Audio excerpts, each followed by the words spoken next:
This is the family embarrassment we all have to deal with. At my son's wedding, his new wife introduced me to her wealthy parents. Everyone laughed until her father stared at me and gasped. "Aren't you the secret multimillionaire who bought my company? I'm glad you're here. If you're watching this video, please give it a like, subscribe to the channel, and tell me in the comments where you're hearing my story of revenge. I want to know how far it's gone." My name is Emily Turner, but most people just call me Emily. I've spent the last 15 years perfecting the art of being strategically invisible, which turned out to be great preparation for what was coming. My son Dylan had been dating Jessica for 8 months, and I had only seen her twice before today. 2 brief encounters where she asked me very direct questions about my modest lifestyle and whether I might need help with my expenses as I got older. The wedding was spectacular, I have to admit that. The Reynolds estate stretched for more than 50 acres in the rolling hills of Virginia, with a private chapel that could hold 300 people and gardens that must have cost millions of dollars. Jessica walked down the aisle in a dress that probably cost more than what most people earn in a year. And Dylan looked happier than I had seen him since his father passed away. I chose my own outfit very carefully. A simple navy blue dress from a nice department store paired with my grandmother's pearl necklace. Nothing flashy, nothing that would draw attention. I learned a long time ago that the key to privacy is to look exactly like what people expect to see. A widow living comfortably but modestly on an engineer's pension and her late husband's life insurance. The ceremony was beautiful, though I couldn't help but notice how Jessica's mother, Paula, was sizing me up like I was a piece of furniture that didn't quite match the decor. But the reception was where everything changed. The Reynolds family spared no expense. Ice sculptures, a 12-piece orchestra, and enough flowers to open a floral shop. I was at a table in the corner watching my 32-year-old son dance with his new wife when Jessica approached with her parents.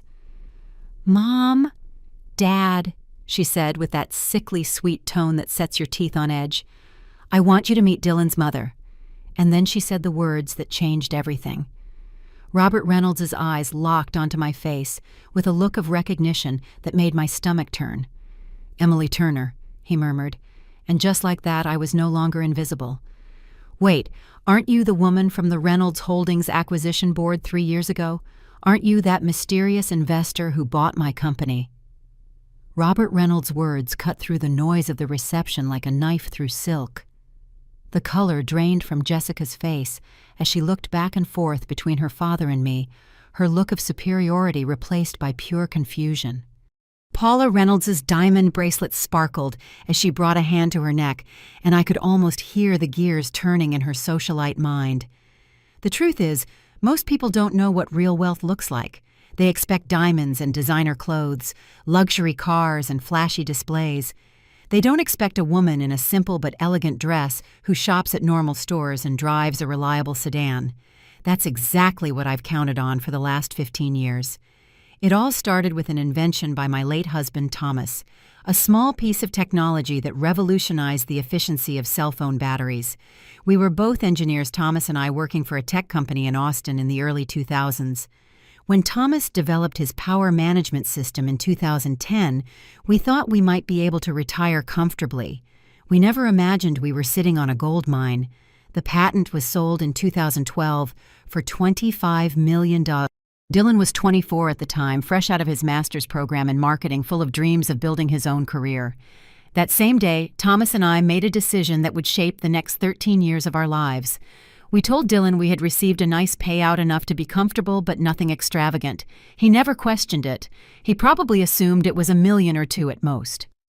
What Dylan didn't know was that the $25 million was just the beginning. Thomas and I took that money and began to invest it systematically. First in conservative stocks, then in growth companies as we learned the market. Real estate in emerging areas, tech startups with solid foundations. Thomas had a gift for spotting undervalued opportunities before anyone else. By the time he passed away 5 years ago in 2020, our portfolio was worth over $800 million. $800 million. The same amount I used to acquire Reynolds Holdings 2 years after Thomas's death. The irony was delicious. While Jessica was looking down on me and asking if I needed help managing my finances, I had been the anonymous investor who saved her father's company from ruin. The same company he almost destroyed with his reckless ambition and poor debt management, forcing him to sell to what he thought was a corporate investment firm. That firm was a shell company controlled by me. I bought Reynolds Holdings not for revenge, but because its core business was solid despite Robert's mismanagement. It had a good structure, strong client relationships, and talented employees. Under proper financial supervision, it thrived again. The man whose daughter had just called me the family's embarrassment had been living off my business decisions for the last 3 years. "I'm sorry," I said in a low voice, looking directly at Robert.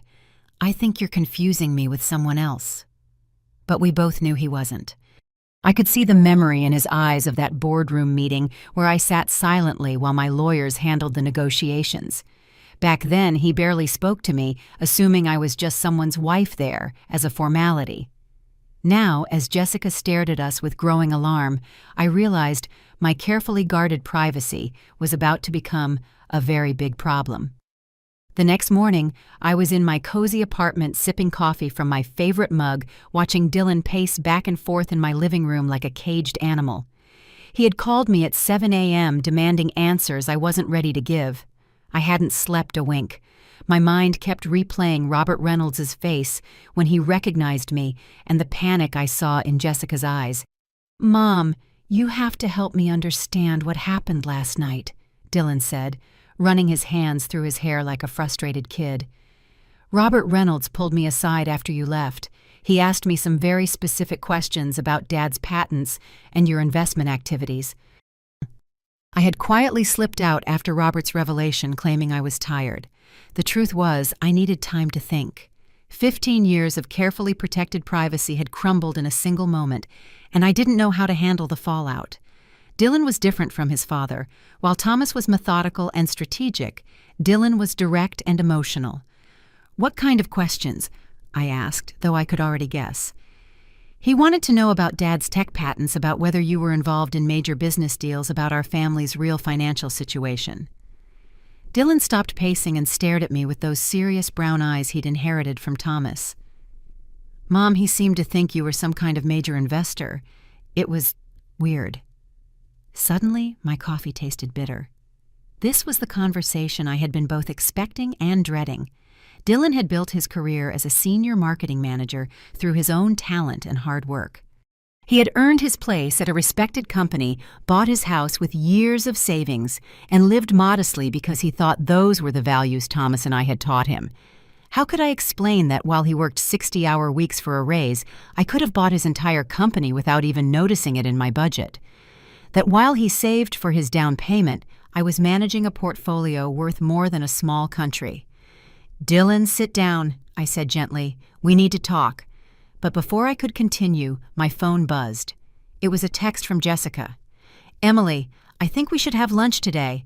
There are some things Dylan and I want to discuss with you." I showed the message to Dylan, watching his face shift from confusion to concern.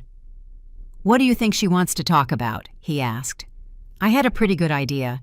Jessica Reynolds was not the type to leave things unresolved, especially when money was involved. She had probably spent all night grilling her father about his suspicions, and now she was ready to dig deeper. The question was, how much had Robert really figured out from that one brief meeting 3 years ago? "I think," I said cautiously, "that your wife is a lot smarter than we've given her credit for." Just then Dylan's phone rang. Jessica's name flashed on the screen. He answered, and I could hear her voice bright and artificially cheerful. "Dylan, honey, I was hoping we could all have lunch today.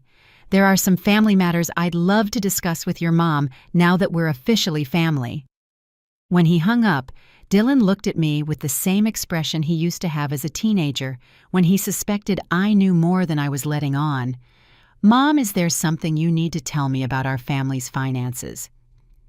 Outside my window, I watched the familiar rhythm of people heading to work, people with normal worries about meetings and deadlines. I envied that simplicity. "Everything," I finally said. "I need to tell you everything." Jessica had arrived at the restaurant 45 minutes early. She was already seated at a corner table when Dylan and I walked in. She had picked the most expensive place in the city, I noted, and had chosen a table with the best view. Her blonde hair was perfect, and she wore a designer suit I'd recently seen in a magazine. "Emily Dillon, thank you so much for coming," she said, standing to hug us. Her smile was radiant, but I caught the calculating look in her green eyes as she scanned my simple black dress and understated jewelry. I ordered a bottle of nice wine to celebrate us being a family. It was a Bordeaux that cost nearly $1,000. Clearly, Jessica was setting the tone. "That's lovely, dear," I said as I sat down. "Though perhaps a bit much for a casual family lunch, don't you think?" "Oh, I don't think there's anything casual about our family anymore," she replied, her smile never faltering. "Last night I had a long chat with Daddy about his business experiences. He told me some fascinating stories about corporate acquisitions and anonymous investors." Dillon looked between us, sensing a tension he couldn't quite place. "Jessica, what does that have to do with this lunch?" She ignored him completely, her focus entirely on me. "You know, Emily, I studied business at Wharton. I love everything about corporate finance, especially complex investment structures and shell companies. Dad mentioned that when they bought Reynolds Holdings, the buyer acted with surprising discretion." I took a sip of wine and waited. I wanted her to make the first move. "The funny thing about discreet investors," she continued, "is that they usually have very good reasons for their privacy. Generally, it's related to large fortunes they prefer to keep out of the public eye." "That sounds reasonable," I responded calmly. Jessica leaned forward slightly, adopting the tone of someone about to share a juicy piece of gossip. "Dad said the woman at the acquisition meeting was quiet, elegant, and seemed to leave everything to her lawyers. But he felt she had the presence of someone used to making important decisions." Dillon was now staring at me as if things were starting to click into place. "Mom." Before I could say anything, Jessica took out her phone and showed us a photo. It was a news article from 3 years ago about the purchase of Reynolds Holdings, with a small picture from the signing. There, half hidden between lawyers and executives, was a woman in a navy blue dress, her face barely visible. "The image quality isn't the best," Jessica commented casually. "But the woman's posture, her height, even the way she's holding her purse, it's incredibly similar to you, Emily." The silence stretched on as Dillon studied the photo, a spark of recognition dawning in his expression. I had to admire Jessica's homework, but at the same time, I felt the walls of privacy I had so carefully built begin to crumble. "What a curious coincidence," I finally said. "Right." Jessica's smile now had a sharp edge to it. "Of course coincidences happen all the time. Like my family's financial problems, starting just when someone paid nearly $700 million for my dad's company. Or like that mysterious investor completely disappearing after the acquisition, almost as if she preferred to stay anonymous." Dillon put his wine glass down with a trembling hand. "Mom, tell me you're not who she thinks you are."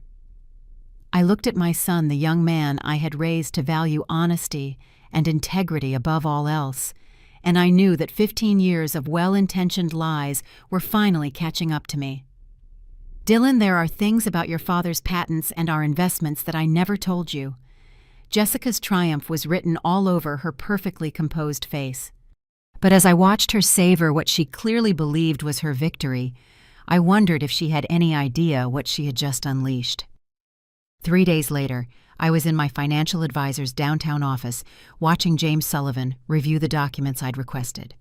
The lunch with Dillon and Jessica had ended with my son storming out in anger after I confirmed his worst fears, and with his new wife making veiled comments about family financial planning.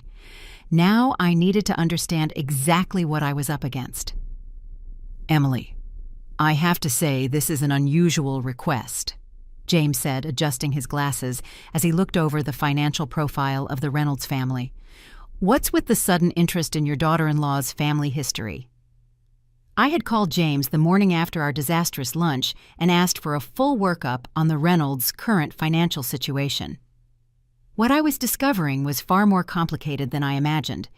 I didn't realize that when I bought Reynolds Holdings, I was essentially acquiring my future daughter-in-law's inheritance. James raised his eyebrows. "Your daughter-in-law, the one who just married Dillon?" When I nodded, he let out a low whistle. "That's complicated. Tell me something I don't know." He pulled up several files on his computer. Okay, let's go over this. In 2021, Reynolds Holdings was struggling to make payments on the expansion loans they took out in 2019. Robert Reynolds had over-leveraged the company, buying up smaller competitors, and when the economy tightened, they couldn't handle the debt. I remembered that acquisition well. It was one of my most strategic investments, buying a solid company at a discount because of a temporary financial crisis. What was the family's expectation at that time? According to the records, Jessica Reynolds was positioned as her father's heir. She'd worked there during college summers, got her MBA with a focus on family businesses, and told everyone she was set to take over the company. It was all starting to fit together in a very uncomfortable way. So, when I acquired the company and brought in professional management, I basically eliminated her career path. More than that, you eliminated what she considered her birthright. James opened another document. This is where it gets interesting. I've been tracking some discreet inquiries into your investment activities. Someone has been asking questions about shell companies' acquisition structures and anonymous investors. A knot formed in my stomach. What kind of questions? Professional-level questions. The kind of research that suggests someone with business training and legal connections is involved. He turned his monitor toward me. Emily, I think your daughter-in-law hired a private investigator. The implications hit me immediately. 15 years of careful legal structures and deliberate privacy could be unraveled if someone was motivated enough. How vulnerable are we? That depends on how deep they want to dig. Your privacy structures are solid, but they're not impenetrable. A determined investigation with legal backing could eventually trace the ownership back to you.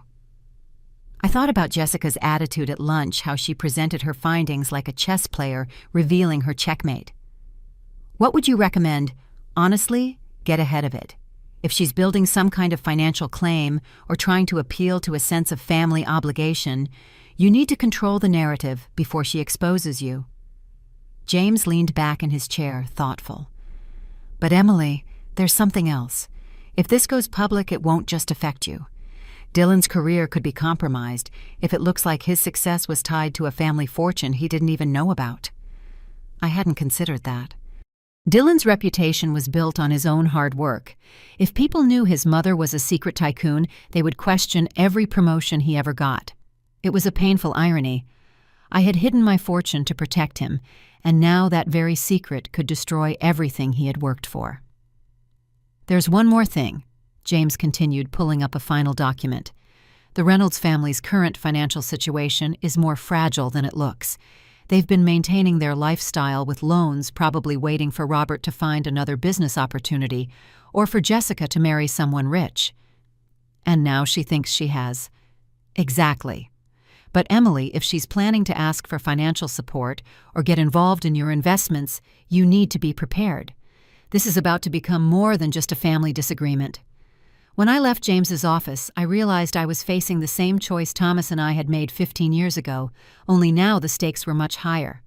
This time I wasn't just protecting my son's independence. I was fighting to keep everything I had built from being turned against my own family. That night I did something I hadn't done in months. I opened a bottle of fine wine that Thomas and I had been saving. I poured myself a generous glass and spread 15 years of financial records across my dining room table.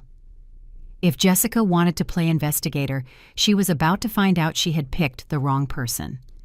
The numbers told a story of patience and strategy. Thomas and I hadn't just gotten lucky. We were methodical. We researched every investment, diversified carefully, and reinvested our profits.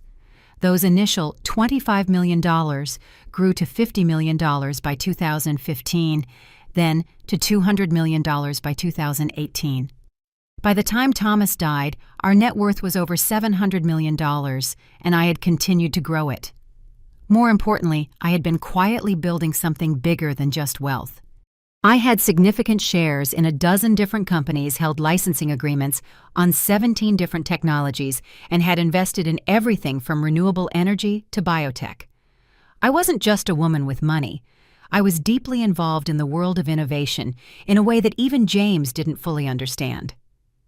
My phone buzzed with a message from Dylan. Mom, Jessica and I want to come over tomorrow night.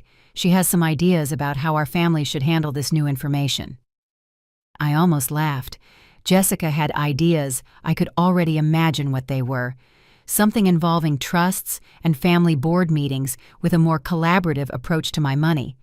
What she didn't understand was that I'd been managing expectations and protecting my interests for longer than she'd been alive. I opened the legal documents James had given me on the Reynolds finances. Their situation was even worse than I thought. Their family estate was mortgaged to 80% of its value. Their investment accounts had been drained to maintain their lifestyle, and they had significant debts, all backed by Robert's belief that he would eventually cash in on his business contacts.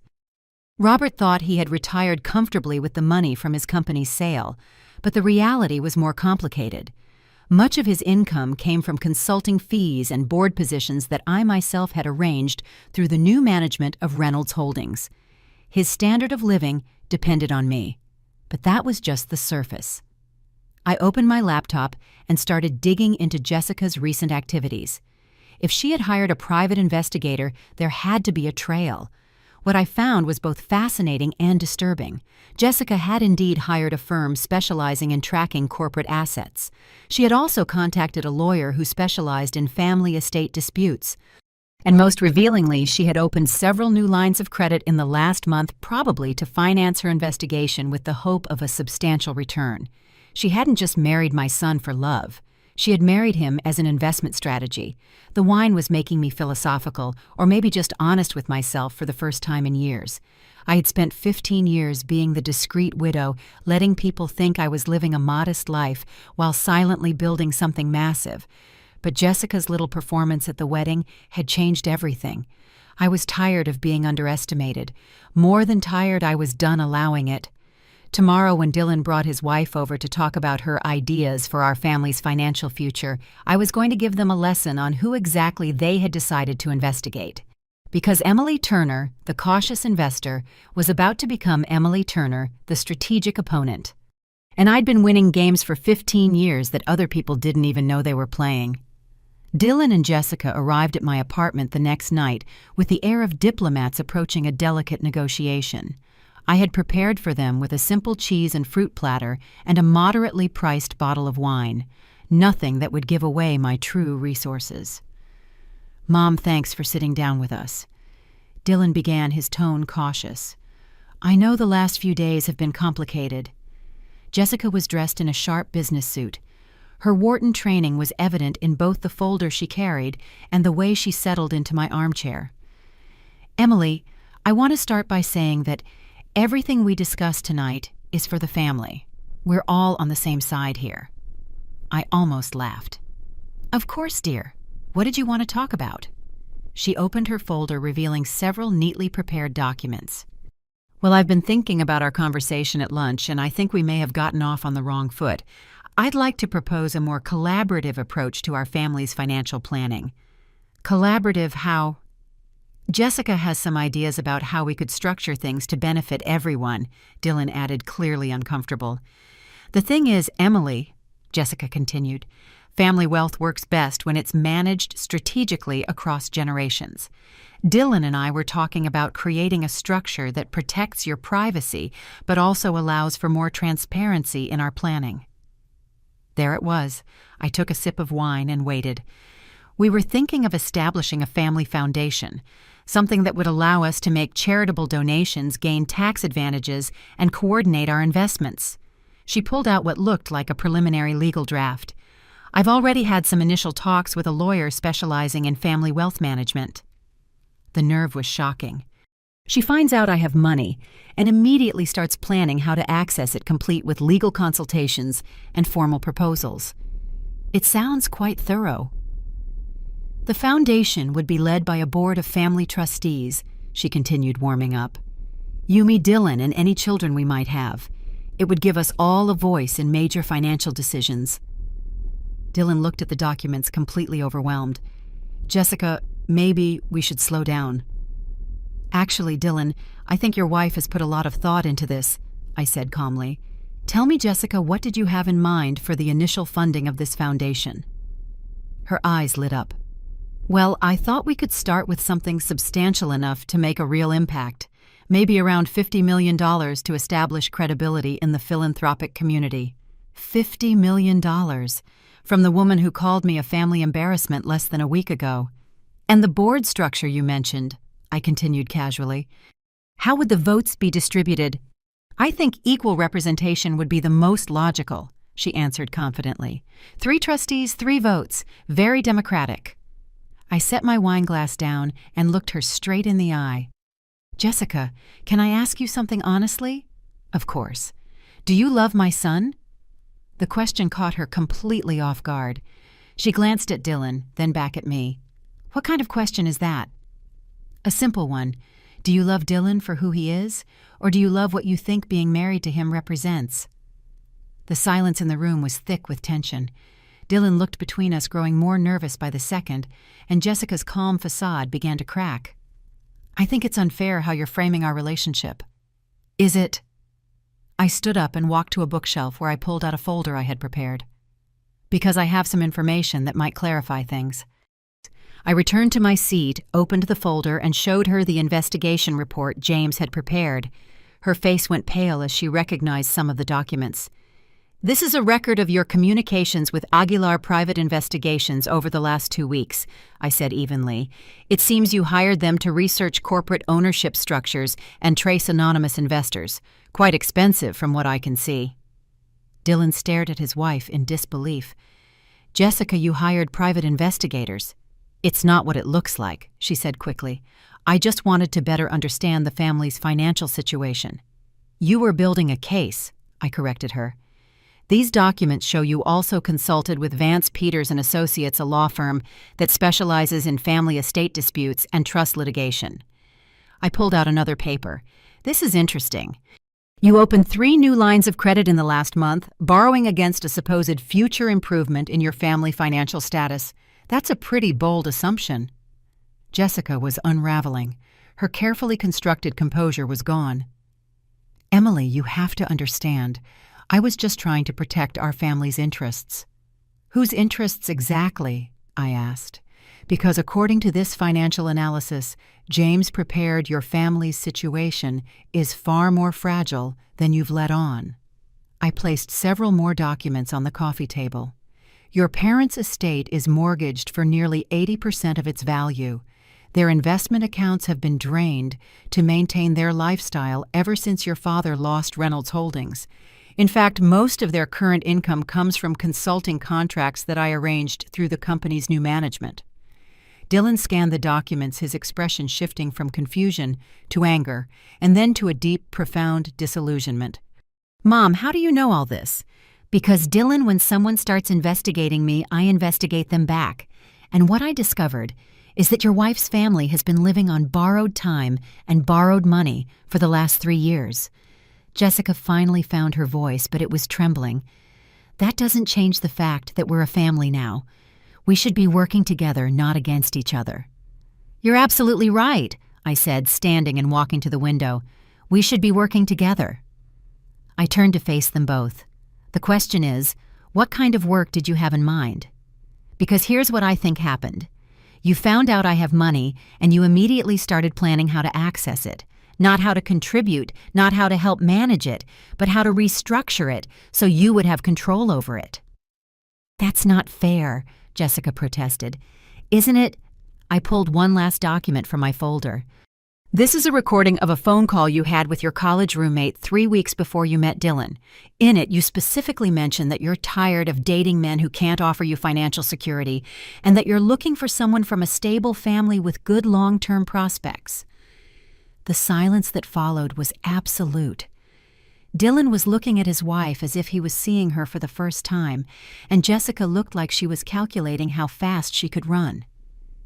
Dylan, I said gently, I think you should ask yourself if the woman you married is really who you thought she was.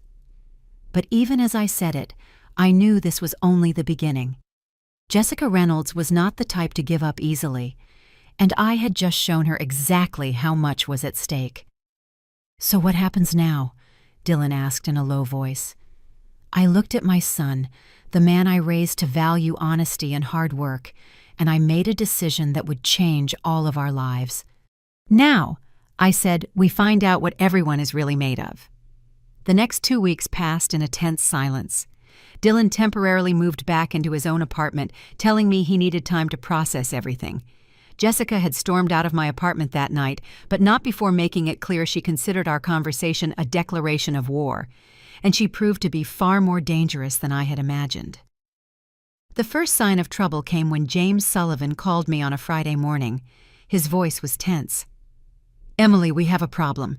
Someone has been making inquiries with the SEC about your investment structures. Professional inquiries suggesting they're building a case for some kind of regulatory violation."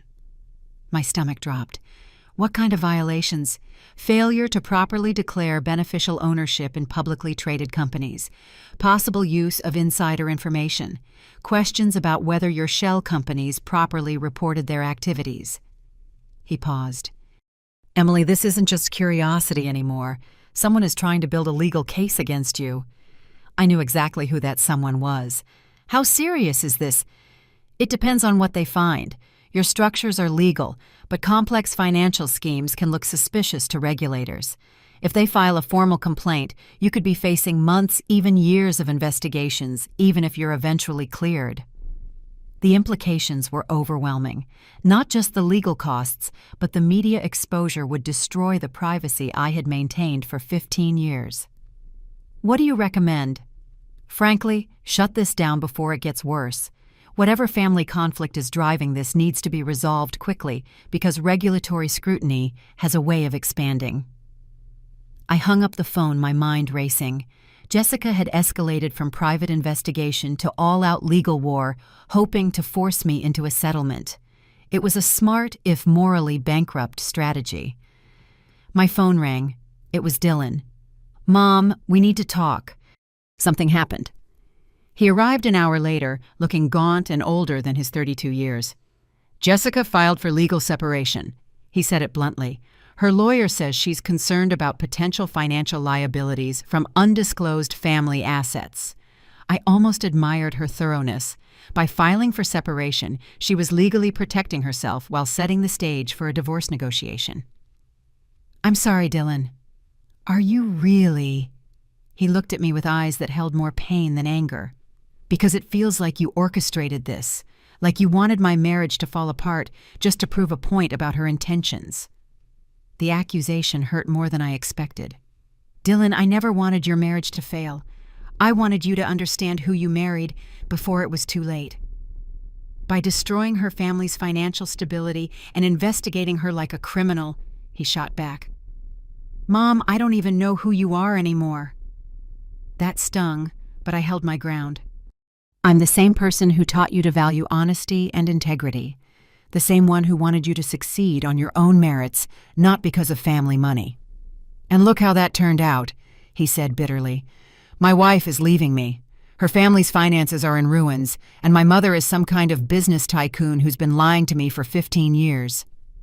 I wanted to comfort him like when he was a little boy, but the distance between us felt miles wide. "Dylan, there's something else you need to know.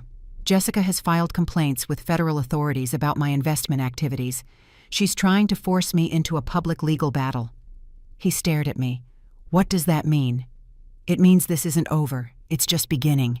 And I need you to decide if you're going to stand with me or if you're going to let her destroy everything I've built to protect our family." The silence stretched between us. Finally, Dylan looked at me with what seemed like the beginning of understanding. "What do you want me to do?"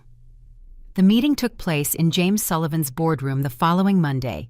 It was me, Dylan, Jessica, her lawyer Mark Vance, and her parents Robert and Paula Reynolds. The air was so tense you could cut it with a knife. "Let's be clear about why we're here," Mark Vance began, smoothing his expensive suit. "My client has discovered that Mrs. Turner has been concealing considerable assets while allowing her son's wife's family to suffer financial hardship. This suggests a deliberate pattern of deception that warrants investigation." James, sitting beside me, responded calmly. "Mr. Vance, Mrs. Turner's financial activities are perfectly legal. Your client's recent complaints to the authorities seem motivated by personal animosity rather than legitimate concerns." Jessica leaned forward. This isn't about personal animosity. It's about family responsibility and transparency. Emily has been manipulating people's lives while pretending to be someone she's not. I finally spoke. Jessica, I have never manipulated anyone. I invested in failing companies and made them thrive. I kept my life private because I prefer discretion. Neither of those things is illegal or immoral. You bought my father's company and let him believe he had failed as a businessman, she shot back.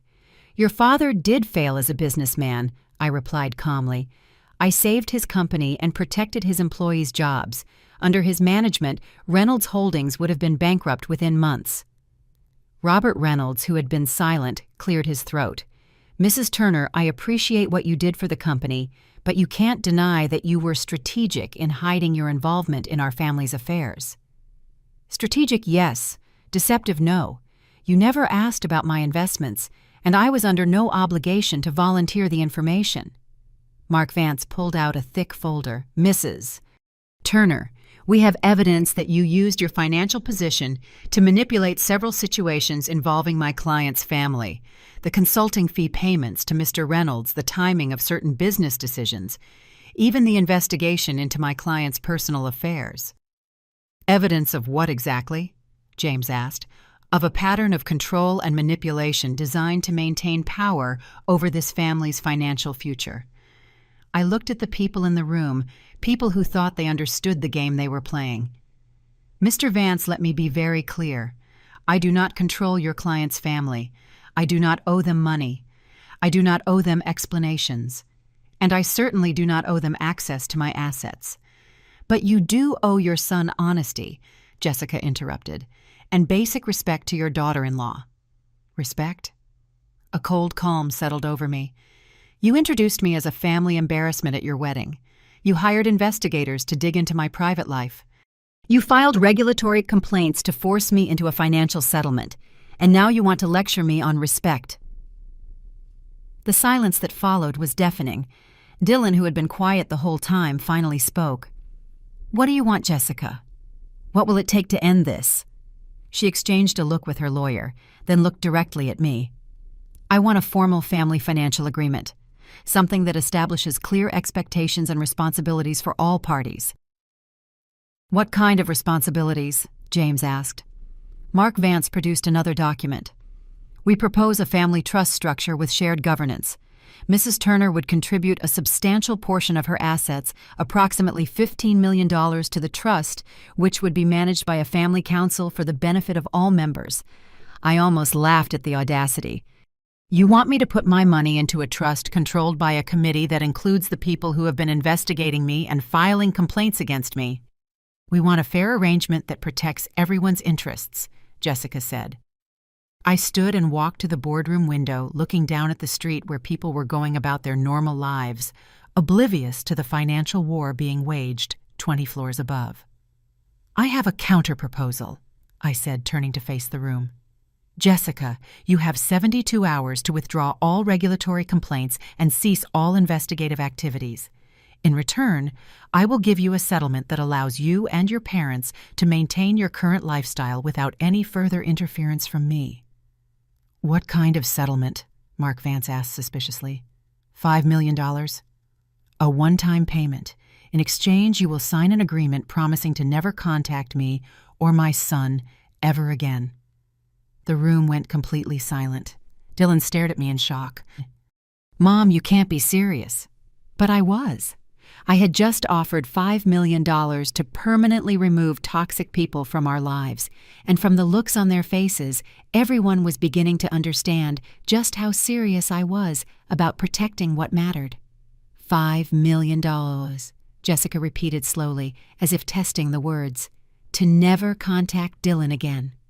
That's right. Mark Vance was already doing the math. I could see it in his eyes. $5 million was more than his client could ever hope to win in a lawsuit, and it came without the risk of years of litigation. Mrs. Turner, that's a generous offer, but it seems designed to break up a marriage rather than solve a family conflict. Mr. Vance, that marriage was already broken. I'm just offering to pay for a clean break instead of a messy one. Dylan shot to his feet. Mom, stop. Both of you just stop. He looked around the room with an expression of pure disgust. "This is insane. We're sitting here negotiating the price of my marriage like it's a business deal." "And isn't that exactly what it's been?" I asked softly. He turned to Jessica, his voice full of a pain that broke my heart. "Jessica, I need you to answer something honestly. Did you marry me because you loved me, or because you thought I came from a family with money?" The silence stretched for almost a full minute. "Dylan, that's not a fair question," she finally said. "It's the only question that matters."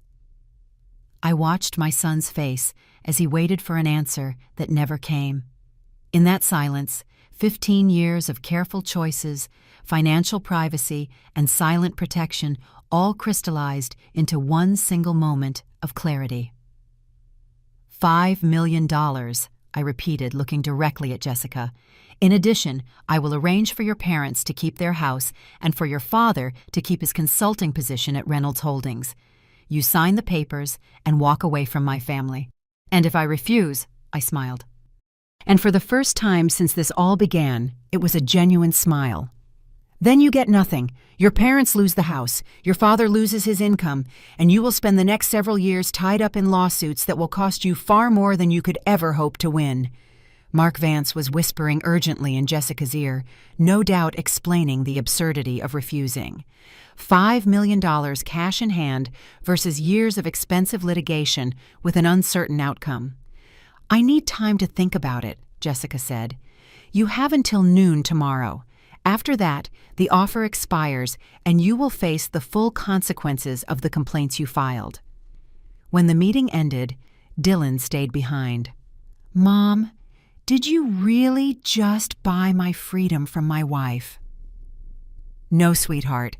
I just gave you the information you needed to make your own decision." He was quiet for a long time. "And if she takes the money, then you'll know exactly who she was and you can move on with your life. And if she doesn't, you'll still know who she was, and I will make sure she regrets ever trying to manipulate our family." Dylan looked at me with something that looked like a mixture of awe and fear. "When did you become so ruthless?" I took his question seriously. "I think I always was Dylan. I just never had a reason to show it."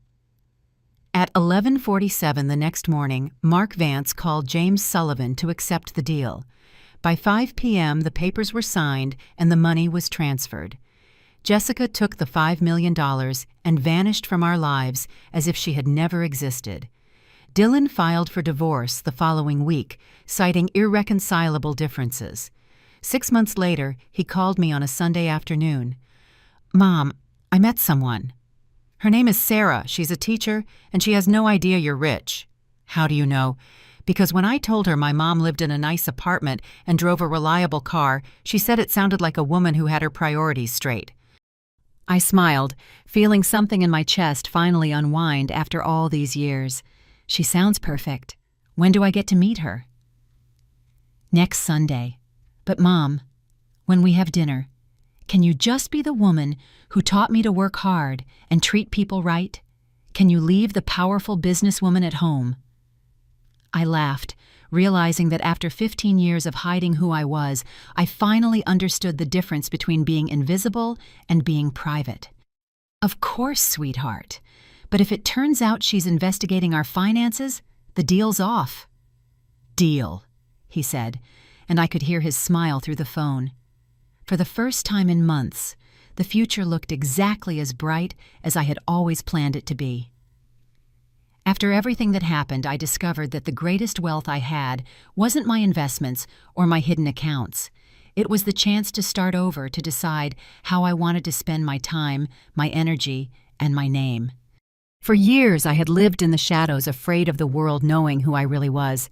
Now I understood that real power was in choosing how I wanted to be remembered. My first decision was simple. I sold the apartment where I had spent the last 15 years. It held too many ghosts. I moved to Santa Fe, a place that had always fascinated me with its art and history. There nobody knew me as the millionaire widow or the difficult mother-in-law. I was just Emily, a woman who enjoyed walking through the farmer's market and talking to local artists. I also started a small, quiet cultural foundation. No press releases, no gold plaques with my name on them.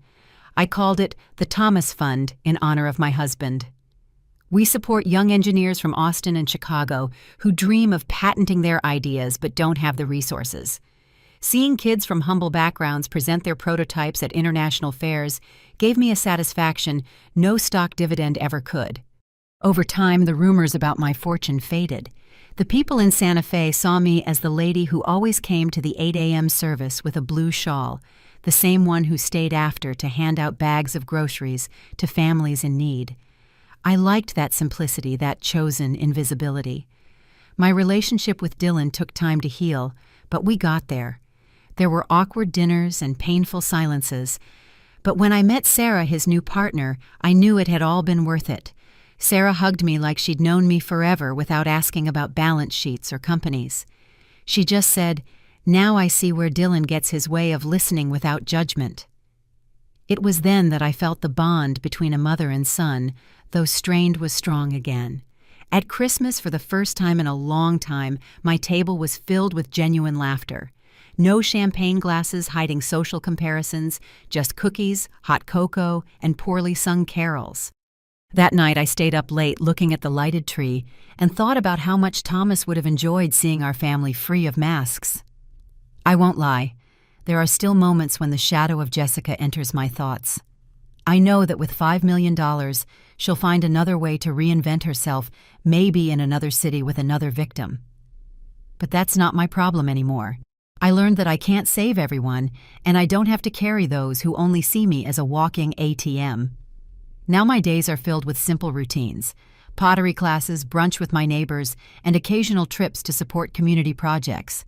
I don't need bodyguards or armored cars. I need peace, and you can't buy that with millions. The funny thing is, when I stopped hiding who I was, I also stopped being afraid. I'm no longer scared of someone discovering my fortune, because I understand that the numbers in a bank account don't define my worth.